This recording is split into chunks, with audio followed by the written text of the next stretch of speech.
Hello, everyone. Today, I wanted to share a lecture that I would give to students about abusive coaching.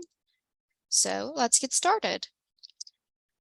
So again, I am Katie Alexander. I am kind of the head person in charge of the dark side of sport.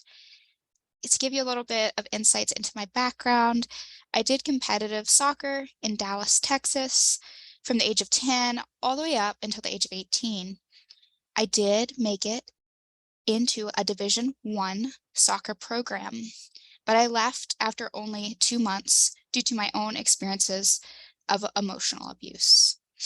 Now, I'm currently a second-year PhD student at Utah State University, where I conduct a lot of research relating to abuse and maltreatment of athletes. So today, I hope to talk about abuse and maltreatment briefly to specifically explain more about emotional abuse and then to highlight some aspects of quality coaching. So with regards to definitions of abuse and maltreatment, abuse basically includes a pattern of harmful behaviors that occur in a critical relationship.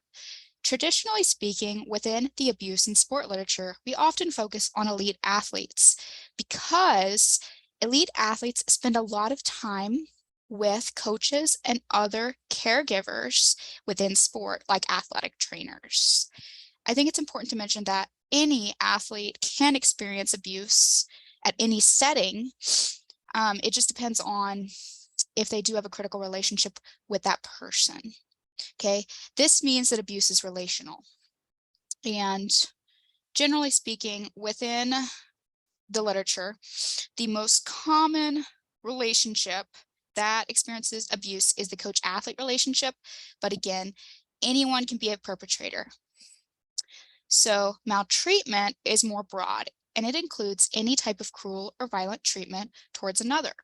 So this will include abuse. This will include things like harassment, like sexual harassment.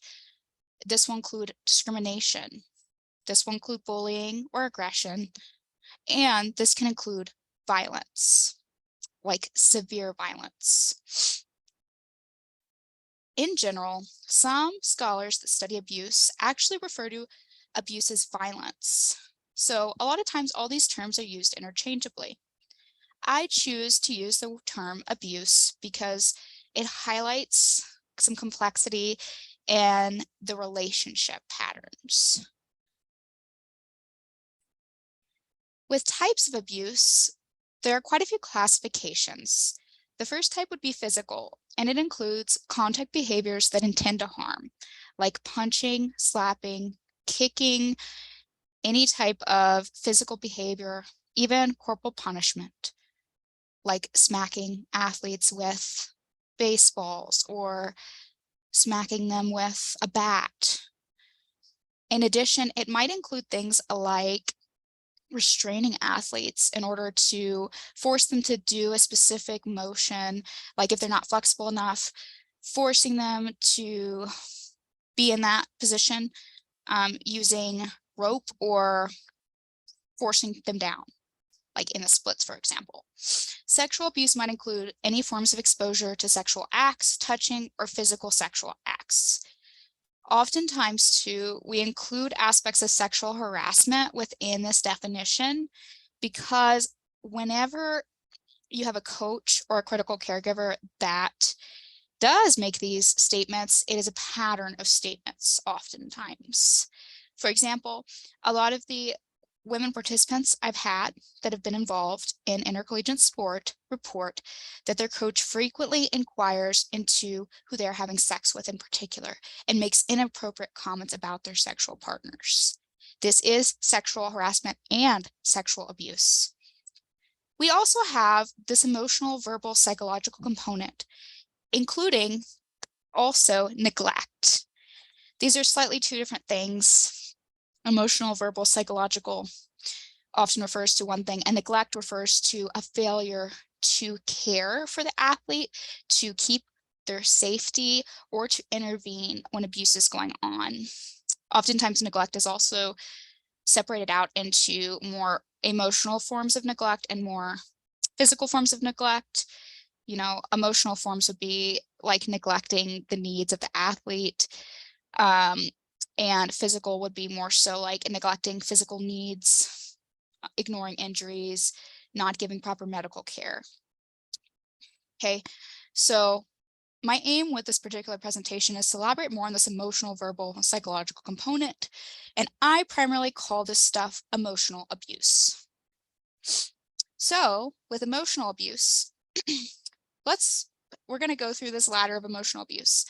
First, you got the individual. These are the abusive coaching behaviors. They're very observable. Then you've got a psychosocial climate. This is the stuff that my research often focuses on, and it includes the combination of abusive coaching behaviors and the environment that the coach facilitates.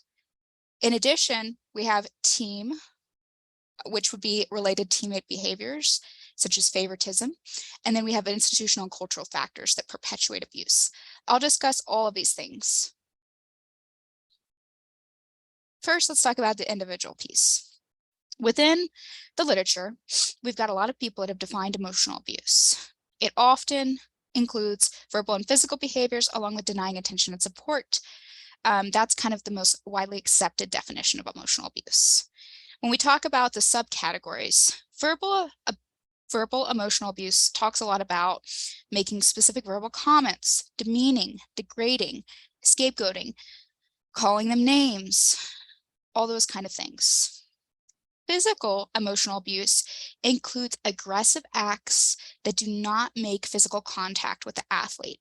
So that might be throwing things at the wall, breaking a clipboard, throwing chairs around, acting very aggressive, getting really close and invading an athlete's personal space, spitting on athletes by accident because they're yelling so hard. Then you have denying attention and support, which is intentionally avoiding talking to or communicating with athletes.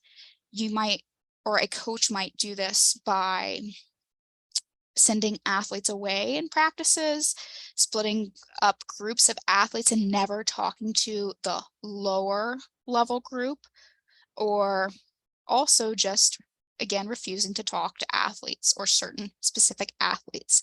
It's almost a form of ostracization.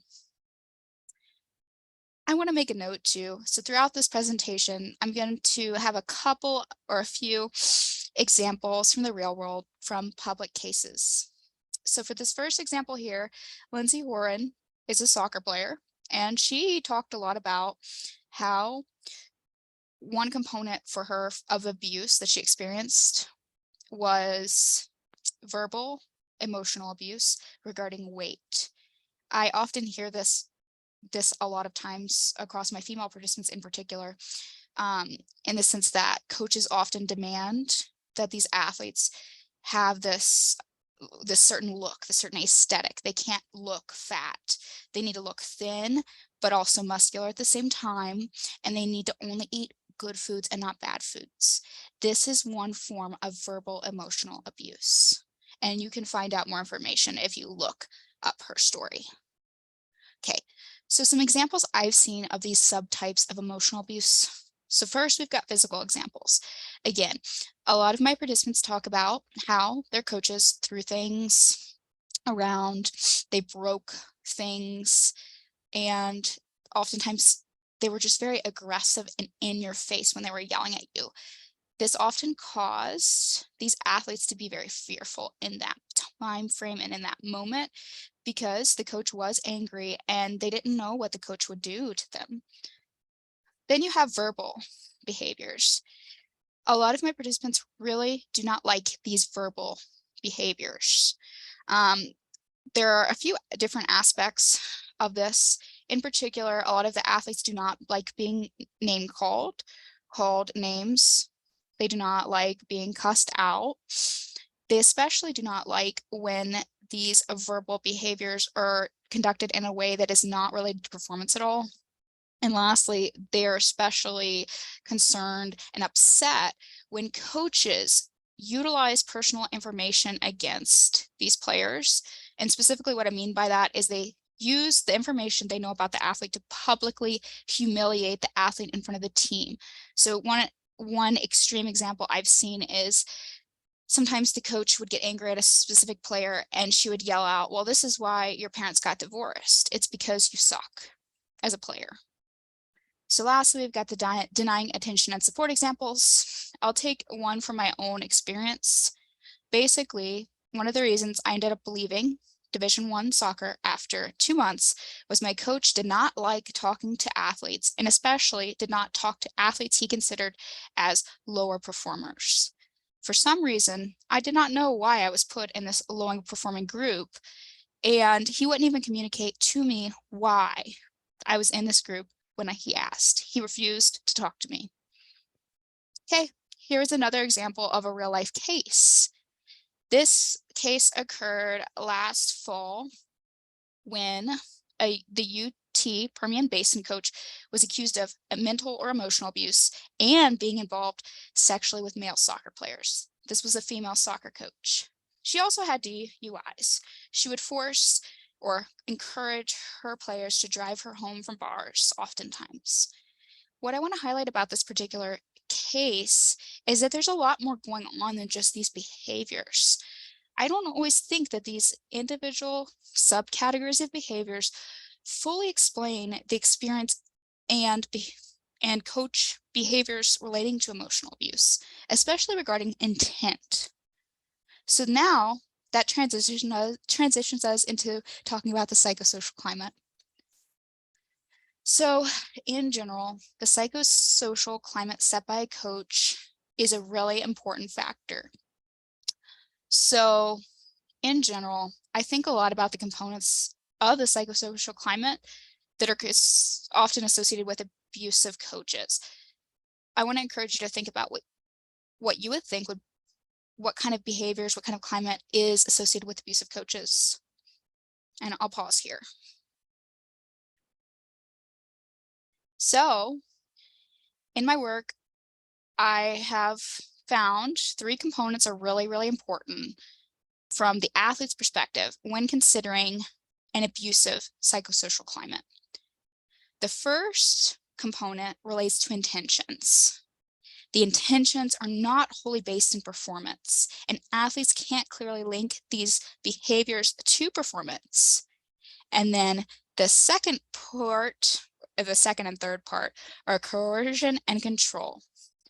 Control includes those excessively controlling behaviors, and coercion includes any attempts to force athletes to act a certain way or to do specific things. It's a way to make these athletes be obedient. One last aspect would be a general lack of responsiveness to athlete needs. Coaches don't really take into considerations the needs of the athlete, their well-being, or their perspectives, and they're not going to respond appropriately. And that might even impair performance. Okay, so first let's talk about malicious or harmful intentions, which are present when abuse happens. Basically, in my work, I find that when these players recognize that there are abusive or harmful coaching behaviors going on, and when those behaviors also occur in conjunction with these inconsistent expectations that aren't grounded in performance, athletes start to think that the coach has harmful or malicious intent towards players. They aren't doing things to help players. They are in fact doing things to intentionally harm players. In general, I do want to make a note. I study people that think they've studied emotional abuse, but some athletes might not recognize the abuse at all until they leave and they reflect on their experiences. I would say generally, athletes can distinguish between abusive and hard but fair coaching practices. They are smart enough, they deserve to be autonomous, and they know what they like and they dislike. What I mean by abusive versus hard but fair coaching practices is that abusive behaviors are those verbal, are those aggressive, and are those denying attention and support. They're not framed in performance. Hard but fair coaching practices are always framed in performance, and they still take into consideration the athlete's needs. Okay, so the next component of this is coercive control. This includes controlling behaviors and coercive behaviors. It's this umbrella term of coercive control. So first, let's talk about controlling the athlete. In general, some control is expected. Athletes really do expect coaches to especially regulate training and conditioning. Sometimes they might also provide diet and nutrition guidelines. They might provide guidelines about rest, and they also kind of determine how athletes spend their time, especially how they might spend their time with coach and coaches. Now, when coaches start trying to control the individual or aspects of the individual, athletes don't necessarily like this. This occurs when coaches try to regulate academics or classes you take, when they try to intentionally inquire about romantic partners and friends and try to regulate how athletes spend their time outside of sport and who they spend time with. When these coaches regulate the time that you spend with your family, and also when the coaches demand that you share personal information with them when you spend time with them. This is especially framed for athletes in that malicious intent framework. And that means if athletes perceive that a malicious or harmful intent, they are likely to see this control as very excessive. In addition, I think it's important to mention that coaches vary in the domains of control. Coaches that I see that are very emotionally abusive often want to regulate every aspect of the athlete's life. That includes those things outside of sport too. However, there are some coaches that are abusive and that strictly regulate the athlete just inside that athlete domain that athletes still recognize as abusive. It varies greatly. Okay, so one example of how coaches might engage in controlling behaviors includes coach stalking. And a lot of our athletes and participants that I talk to, they talk about how they felt like the coach was always watching, or the coach always saw everything that they did, because the coach would utilize a few means of checking in on players. The first was through cyber stalking via social media or other ways. Sometimes coaches demanded that you always reply to them via text and sent out lots of texts. Sometimes coaches demanded that you always answer their calls no matter what.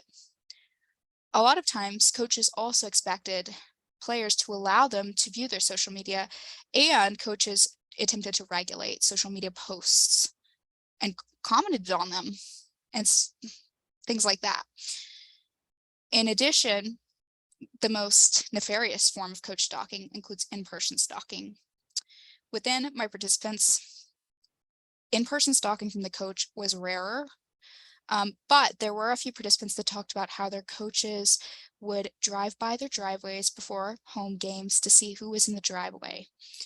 If there were people that weren't supposed to be in the driveway, like friends or a romantic partner, the athlete would not play at the home game the next day. In-person stalking can also include the ways in which coaches use athlete support staff to stalk players. In particular, I've heard reports of coaches asking assistant coaches or other athlete support staff to go to bars to scout out and see if there are any players at these bars. Again, keep in mind I work with people that are above the age of 21, generally speaking. In addition, with this in-person stalking, coaches often demand that the athlete support staff check in with coaches about these things. And when a coach is abusive, they can really misuse resources that are geared towards the athlete in order to better get information about the athlete. One example of actual coach stalking occurring at a youth level would be Carl Frank from Utah. He ended up actually stalking one of his players, and yet he is going through the judicial process at the moment. Okay, the second aspect of coercive control is coercion. And that includes abuse, psychological manipulation, and threats and punishments. So we've talked a little bit about component 1, which is those emotionally abusive behaviors with those 3 subcategories. Component 2 is very interesting, and you don't always see it in abusive coaching, but it can be there. It includes aspects of psychological manipulation, with manipulation referring to trying to get the athlete to conform or obey coach commands in some way. I see quite a few different types of psychological manipulation. The first would be weaponizing athlete personal information. And what I mean by that is coaches often set up a lot of one-on-ones with athletes, and they end up always inquiring about personal information. A lot of my participants talked about it as a form of gossip. The coach always wanted to know every little thing that all the athletes were doing. And then where it became a weapon is how the coach would use it. The coach would bring it up whenever a player would least expect it as a way to humiliate or degrade or to verbally, emotionally abuse them. Love bombing was something that was reported by a mix of participants and included alternating between patterns of excessive support and then abuse. So coaches would do really nice things for players. They would reward players by cutting out conditioning and practices or having fun practices where they did games.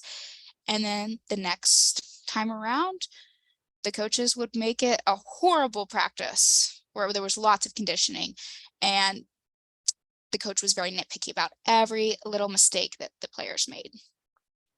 So there was this alternating of more support and more abuse. In addition, some of the athletes talked about what we might call gaslighting. And this is where coaches deny the athlete's needs and they deny any type of wrongdoing if the athletes bring it up or if other people bring it up. So what I mean by that, for example, is let's say one of the athletes tells their parents that the coach is doing all these abusive things, and the parent confronts the coach. Coach is, no.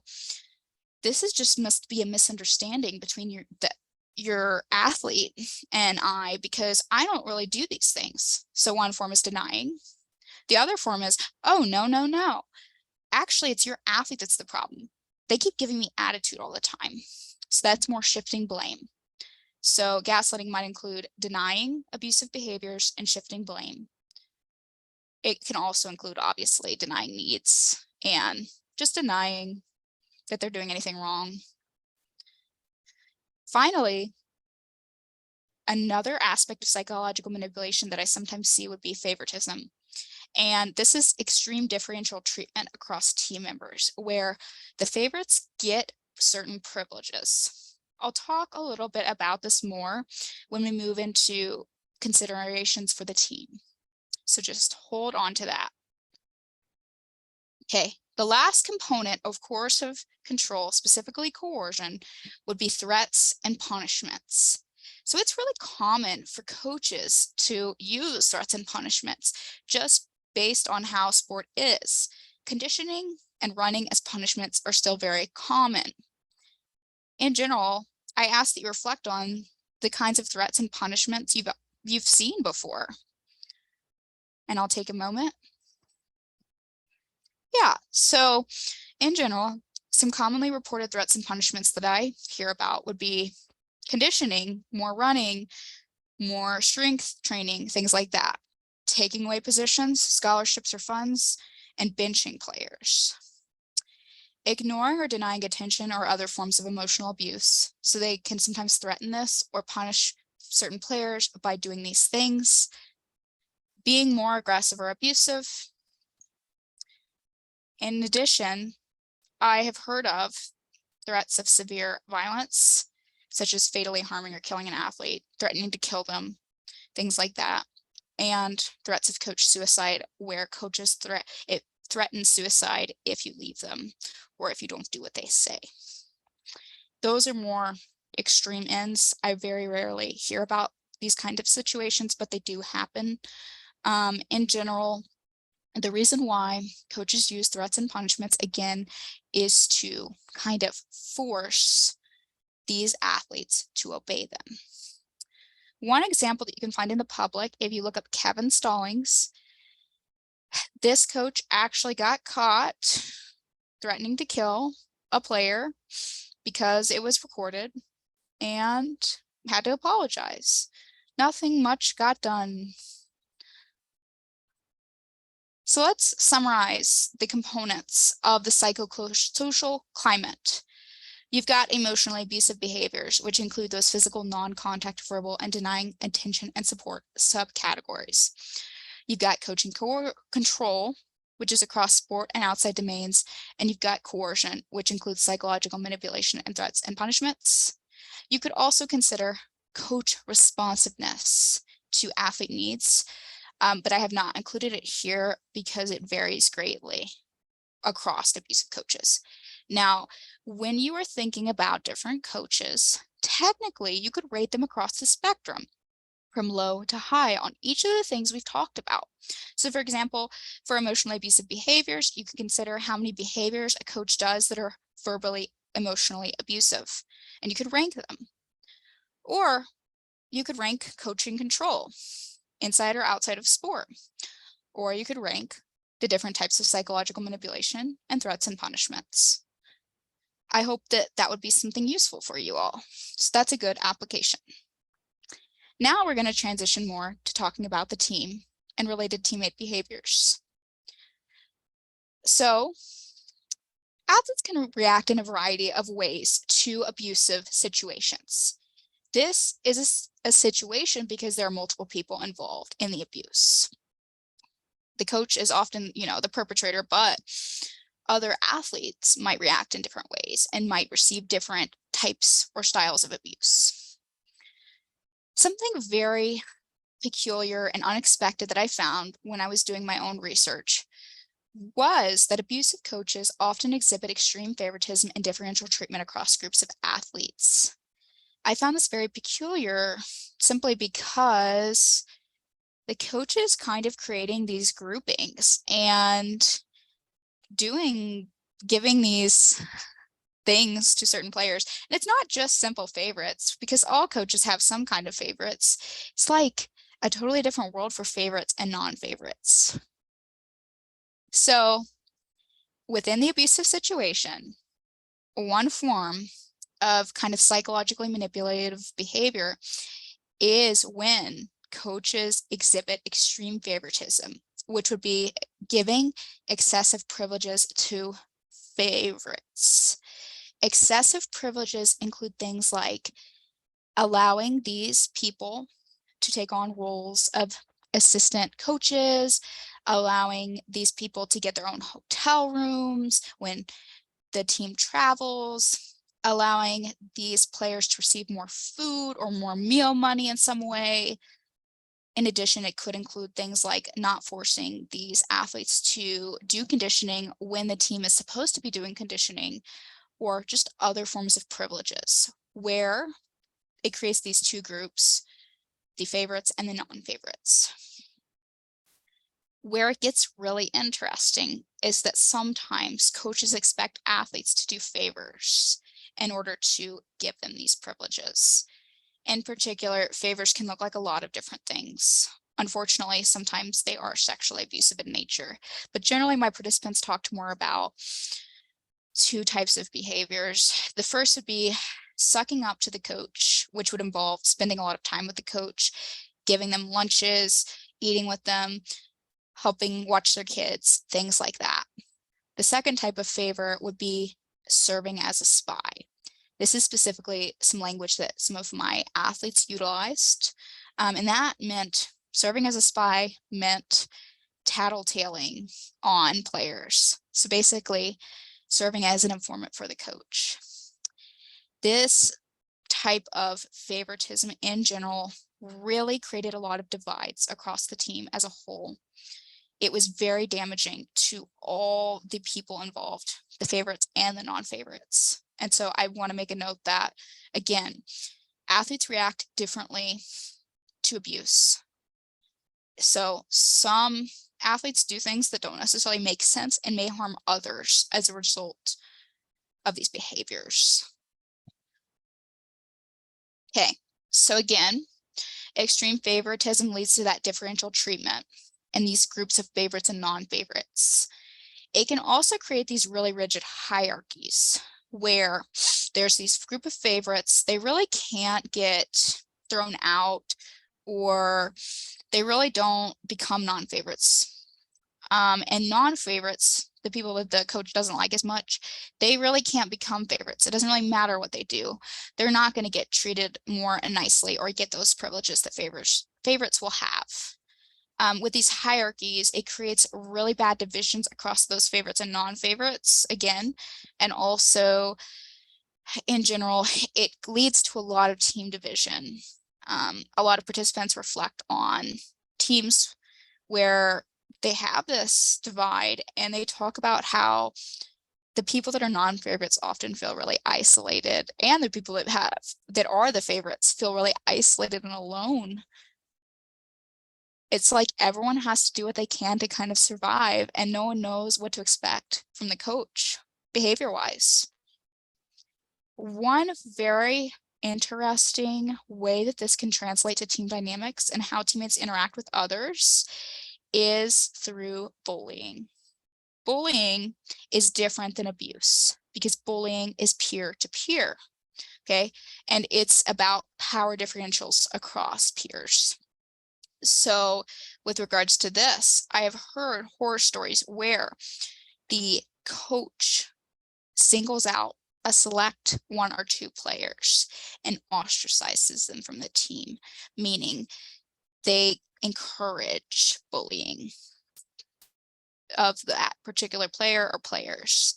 So one example I can think of this is there's a participant that talked about how they were ostracized and none of the athletes were allowed to talk to them at all when the coach was around because the coach would punish athletes for talking to this player. In addition, sometimes these coaches will promote bullying by taking that ostracized player and making an example of them and demeaning them and degrading them and encouraging athletes to also engage in these behaviors. Okay. I don't know much about this, and there's not a lot of literature on this, and I plan to study this in the future. But for now, just know that differential treatment and extreme favoritism is very bad. Finally, let's talk about institutional and cultural factors that perpetuate abuse.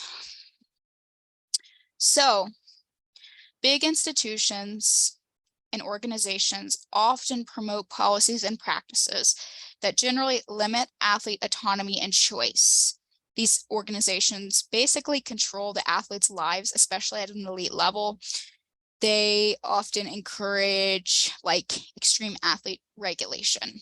If you look at something like the NCAA, for example, there's just a lot of regulation that goes on of these athletes. Everyone needs to know where you're at all times. Grades are really important, and academics, credit hours, and then sport on top of all of it. These institutions can also facilitate abusive and controlling coaching practices because they often lack guidelines or policies. For example, many coaching contracts do not outline acceptable and unacceptable coaching practices, and they don't really have a clause for firing coaches if any form of abuse is going on. In addition, oftentimes these organizations allow untrained coaches to continue coaching if they help the team win. What I mean by that is some coaches do not have any formal training relating to strength and conditioning, relating to exercise science, or relating to diet and nutrition, or anything like that. But these institutions ignore that. They don't care if coaches continue to get education. They care mostly about winning and subsequently making money. Now, I will note that, of course, coaches are put in an awful position within these institutions, especially those coaches that are not abusive. When you don't have clear policies and practices, you don't really have any guidelines as a coach. But generally speaking, these abusive coaches abuse organizational's lack of policies and practices. In addition, we have some sport norms that are based in our sporting culture in the United States, and other areas too. Some of them that I think of are the idea that coaches can yell and be aggressive. They can do whatever it takes to win or to get the athlete to perform. In addition, I find that we still engage in a lot of victim blaming as a society, especially when it comes to emotional abuse. And that means that a lot of people will say, well, the victims are just making things up, or they're just being soft. In addition, a lot of times our sporting culture conflates good coaching with winning and bad coaching with losing. It's all about winning and losing. Finally, there's this huge idea that coaches should be self-reliant and should know everything related to helping athletes. They've got to know about strength and conditioning. They've got to know about their sport and having the technical and tactical knowledge to help their athletes succeed. They have to know about player development. They have to know about human development. They have to know about mental health. They have to know about physical health. The list goes on and on. And our society expects that from coaches. So even good coaches are put in a really hard place. Ultimately, with these general policies and practices and with these sport norms, we find that abuse is often normalized for elite athletes and even athletes in general. Something I think about a lot, and something I encourage you to continue to think about even after this video is over, is what should we do to prevent abuse in sport? As of now, my thoughts relate to education at the individual levels, including parents, coaches, and athletes, and also promoting organizational policy and regulation changes at the top level to prevent abuse and allow for coaches to be basically cut for abuse of any form, but also different tracking opportunities for tracking abusive coaches. Because across the United States, we don't have a full tracking system for coaches, right? So that means, let's say you have a coach that's in the NCAA and they get fired because they were emotionally abusive. They could technically go and coach at a youth level for a club or at a high school level. They don't keep track of those things unless it's super big public knowledge. And even then, if the coach decides to wait a few years and go back into coaching, there's nothing banning them from doing that. So in general, I think that it has to be across all systems, starting from the individual level, then from the organizational level, and then also the cultural level. Lastly, I briefly want to touch upon quality coaching, because I think that's important to mention now that we've talked about definitely what not to do as an abusive coach. Quality coaching basically includes relevant knowledge and appropriate performance-based feedback. Everything that you talk about is grounded in performance. However, there's also a balance of performance and a developmental focus. And what I mean is that coaches also focus on positive youth development and overall athlete well-being. They know what their athletes want and need. They know about their developmental stage and age. They do things that are appropriate given the level of ability of the players, but also the ages of the players. And they foster just this positive youth development through encouraging positive traits and skills like leadership or being a good sport. In general, quality coaching is much more athlete-centered. It's about the needs of the athletes and what they want. It's also about the individual athletes. Some athletes like being yelled at, some do not. Athlete-centered coaching considers each athlete and their individual needs. Okay, so thanks for listening to this. I hope it was helpful in some way. If you have any comments, questions, or concerns, you can feel free to contact me at k.alexander@usu.edu via email or at the Dark Side of Sport. And thank you again. Bye-bye.